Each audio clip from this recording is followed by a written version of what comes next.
Tá bom, obrigada. Bom dia. Eu tô com um problema na minha vila. Eu sou representante de uma vila onde vende peixes, toda uma cidade de agricultura.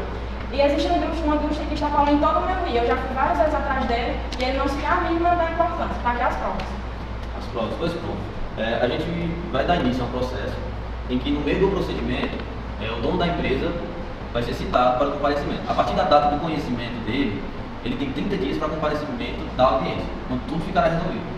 Mas e o processo? É caro? Eu não tenho condições. Não, como você trouxe os documentos, a gente vai levar para o juiz analisar e você tem o direito de gratuidade das custas processuais, mesmo você perdendo o processo. Porque aqui já está comprovando boa parte dos documentos que a senhora não tem condições de arcar com as despesas processuais. A gente vai dar entrada pela Defensoria Pública, não se preocupe com questão de honorários advocatícios, porque pela sua renda comprovada, se você ganhasse alguma coisa, um salário considerável, você teria o direito parcial de gratuidade. Mas como eu vejo aqui nos seus documentos que você não tem uma renda suficiente, você vai ter o direito total da gratuidade processual. Então eu vou anotar os seus dados processuais. Pronto, realizado aqui o processo, aqui estão os seus documentos, aqui está o processo escrito, o réu vai ser citado e a partir da data do conhecimento dele, ele terá o prazo de 30 dias para comparecimento na audiência. Bem-vindos à audiência. O senhor foi citado por estar causando danos ambientais e prejudicando a sociedade que habita na Vila Mariana, representada aqui por essa senhora. O senhor é acusado de estar poluindo o rio e com esse rio está matando peixes e degradando o solo, fazendo com que essas pessoas percam seu meio de sustento, seja na pescaria e seja assim também da agropecuária. O que o senhor tem a dizer em sua defesa? Poluição, não conheço esse termo no meio do comércio e da indústria, na qual a vila, todos eram desempregados. Eu trouxe a indústria para a construção, empreguei mais de 200 funcionários, agora nela nativa tem mais de 500. E poluir, questão de poluir, rapaz, tem que gerar lucro. O comércio, a indústria, gira em torno do... Certo, porém o ônus que você está trazendo para essa Vila Mariana está sendo maior do que os benefícios tragos. Se você perceber, o senhor está degradando o meio ambiente, que se o senhor não sabe, por ignorância ou algum outro tipo de fato, está resguardado, mas ninguém especificamente o tem. Então eu queria que o senhor repensasse suas atitudes, então tomasse maneiras de precaver os riscos causados ao meio ambiente, para que indenizasse de alguma forma a população dessa vila. Indenizar, eu já estou pagando o salário deles, cara. Para quem vou indenizar? Você tem prova que eu estou poluindo? Sim, temos prova. Na prova dos autos tragos aqui pela representante da Vila Mariana, você está degradando o solo com os dejetos soltos no rio e matando assim também a vida que habita no rio e também prejudicando o solo da plantação das pessoas. A senhora teria alguma coisa que gostasse de ser indenizada, que queria cobrar a ele, para ver se ele repensasse algum argumento?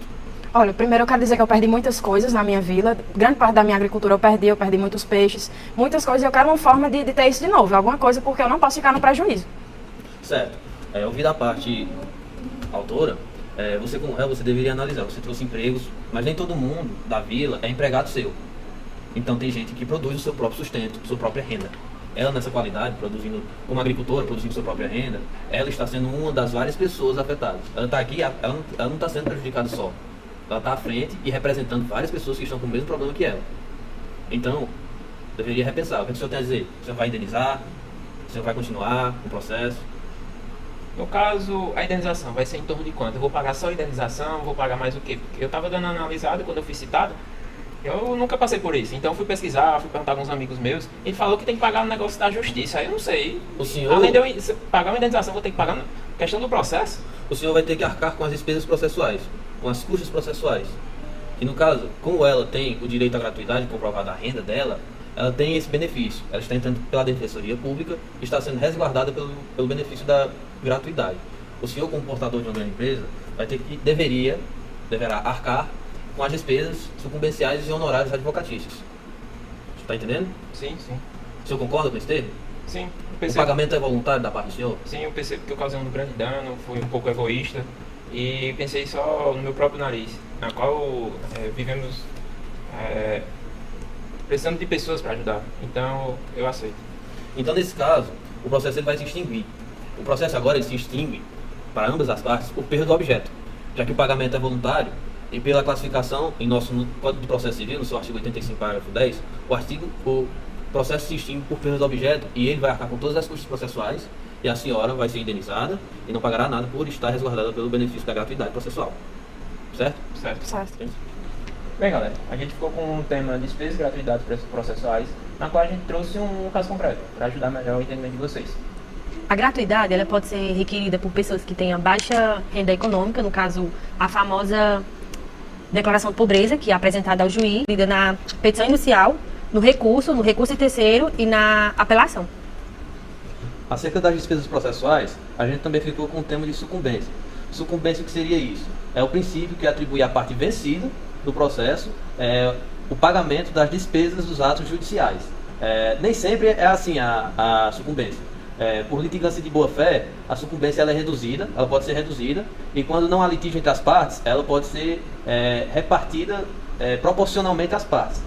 Havendo o objeto do litígio sendo extinguido, o processo também se extingue, quando foi feito na audiência simulada, por peso do objeto, e por conta de um pagamento voluntário, ele ficará resguardado sobre todas as custas processuais da sucumbência. Lembrando que quem não tem condições de custear um advogado, ele tem direito à defensoria pública. Bem, referente ao ônus do processo, na prestação da tutela jurisdicional é necessário a remuneração do serviço, a não ser em casos de miserabilidade, em que é concedida ao beneficiário os atos processuais gratuitos, todas as despesas. Mas o que são as despesas e custos? São referentes aos honorários advocatícios, a indenização à viagem, caso tenha que se deslocar para outro lugar, diários da testemunha, caso seja necessário também, provas periciais, assistentes técnicos e por aí vai. E lembrando que a gratuidade nem sempre é total, tem a parcial também. Por exemplo, se você tem um poder aquisitivo moderado, o juiz vai determinar a gratuidade parcial. Ela nem sempre vai ser a gratuidade total.